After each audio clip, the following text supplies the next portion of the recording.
Hey y'all, it's me Tiffany and welcome back to my channel. So I have done 2 Ellen Hopkin videos at this point.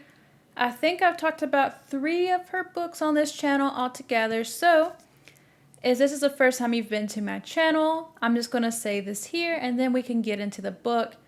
I love Ellen Hopkins. She is one of my favorite authors and I wanted to do a video for basically all of her fiction books on this channel just because I enjoy her. So naturally the next one is Fallout. This is the 3rd one in the Crank trilogy. Just because I'm a huge Ellen Hopkins fan does not mean I'm not going to criticize her. And this book I am definitely going to criticize.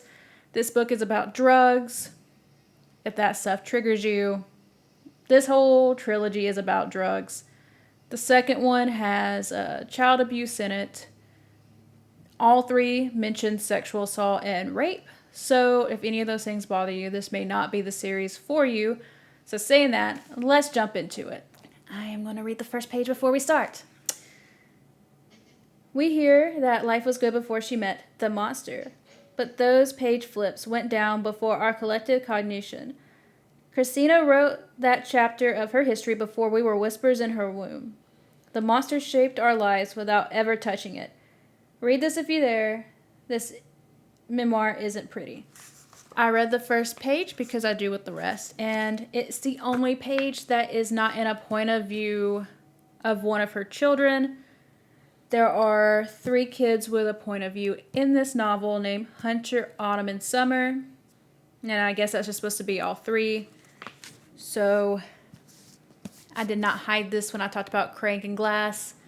This is the weak one in the trilogy.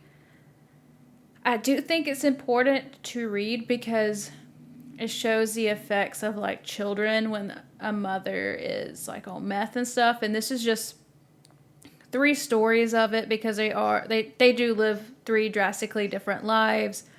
But I do not think this is the best example of it. I haven't read many other examples, so I can't give you recommendations, but there's got to be better than this. This one just doesn't feel as thought out and as much effort was put into this than the other 2. The other 2 were absolutely beautiful, but I do recommend you finish this through because, like the other ones, it's short. It's a quick read. It may say over 600 pages, but when a lot of pages don't even, like, fill out a page, you know, this one actually is lengthier than the other 2. Like, there's more empty space, but you're doing 3 points of view, so I guess she has to write more, you know, like, to get her point across because it's not, because when the point of views change, you kind of just stop that part of the story. And this one's a little different in the sense of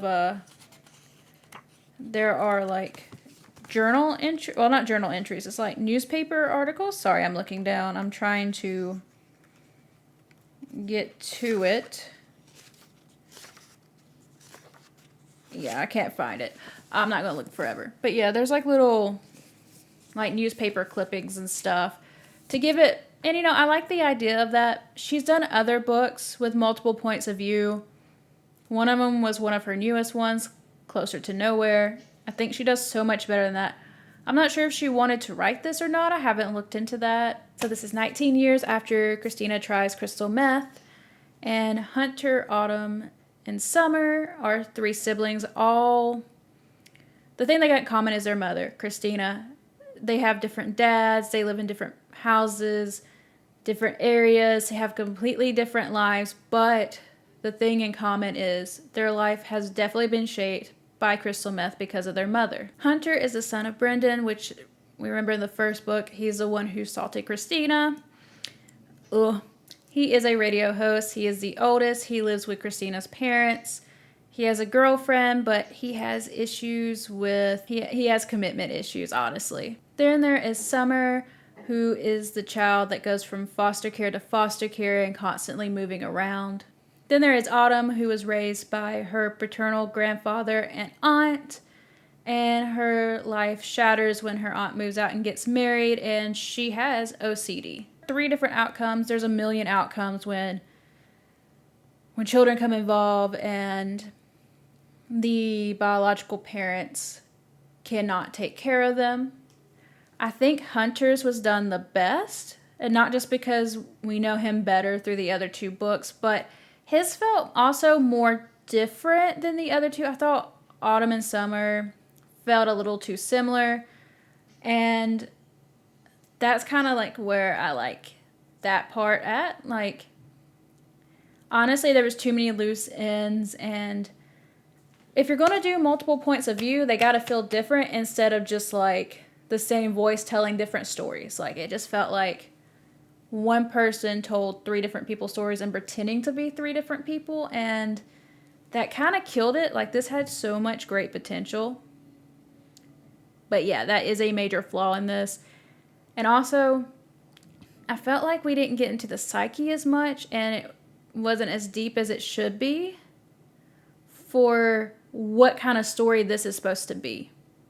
I do not mind the fact that we get a different point of view than Christina's, but you've got to develop the characters a little bit better.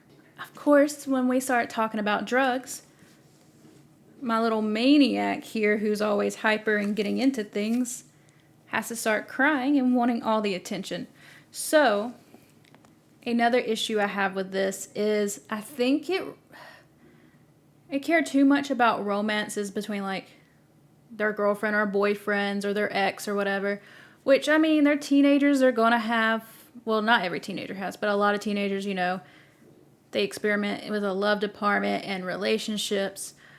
But I felt like it didn't talk enough about the trauma and the effects of it on those relationships, because that could have been a great device and a great thing to go into, and some reason she just didn't.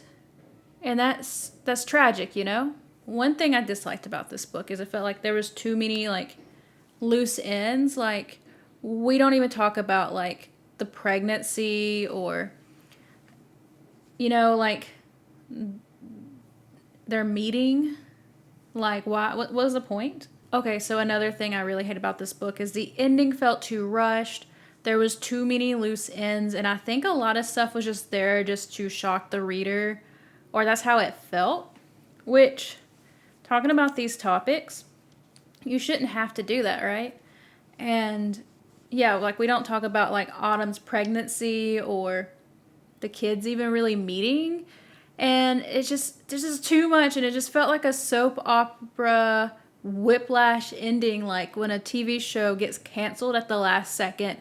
That's how the ending of this felt, and that is so tragic because we spent all these time invested into this world, and it's just like, no. So another thing I do not like, and this is for victim blaming. So if you don't like that, that's where I'm probably going to end where I felt about this, but I will put a timestamp in the corner if you want to skip victim blaming for sexual assault. Hunter blames his mother, Christina, for being sexually assaulted.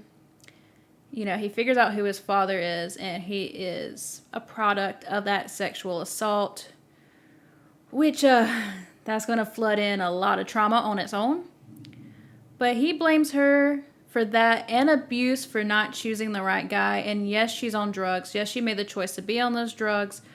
But just because you're on drugs or you're in that lifestyle does not mean you deserve to be assaulted or abused. Or it should be like,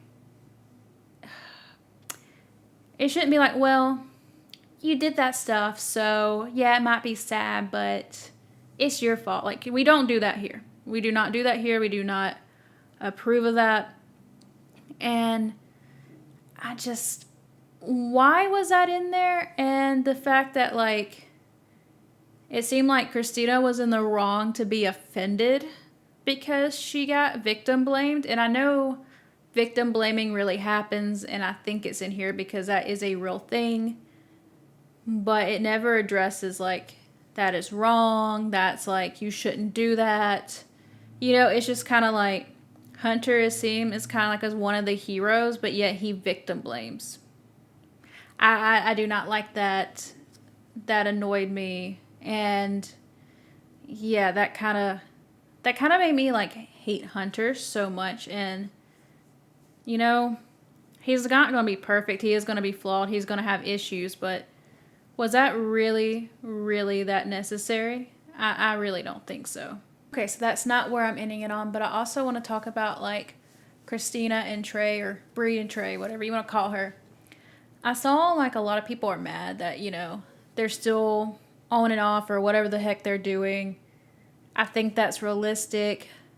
They both have trauma, they both have a lot of drug use. And even when you don't have trauma and drug use, people get on and off back together with people that are not healthy for them all the time. And this is going to be amplified probably if your mind is not clear. I would love, for Christina, Bree, whatever, to get clean and find somebody good for her. Trey get clean, find somebody good for him. But that's just kind of the reality of it. And I saw it as very realistic, but even though they definitely shouldn't be together, that wasn't the issue I had in this novel. And I kind of wish we could have heard through Christina's voice again and just see how much her mind has altered after 19 years of drug abuse. But, I wasn't mad at the idea of her children, just the way it was executed. So guys, that is it. That's all I want to talk about. I know this was short and brief and maybe not as detailed as the other ones, but it is what it is. If you enjoyed this, let me know. If you disliked it as well, let me know. Guys, I will see you next time. Bye.